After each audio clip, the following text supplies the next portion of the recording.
Today I want you to meet some of our top doctors that are coming on to the ADR Spine program.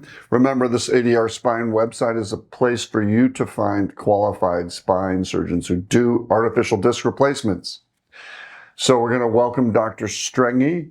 He's in Kentucky, Paducah, Kentucky. He was one of our first spine fellows working with Dr. Rick Delamarter, who operated on me. And I used to operate with Rick together for a long time. Rick's retired now. But Dr. Strenge is highly qualified in disc replacement surgery. We welcome him. We welcome Dr. John Peloza. John went to medical school with me, and he's been a spine surgeon his whole career, kind of like me. He's highly qualified in disc replacement surgeries as well. We also have Dr. Tom Schuler and Dr. Jazini at Virginia Spine Institute. And Tom has also been involved with disc replacement surgeries for quite some time, and his younger associate as well is highly qualified. So we welcome them onto the program.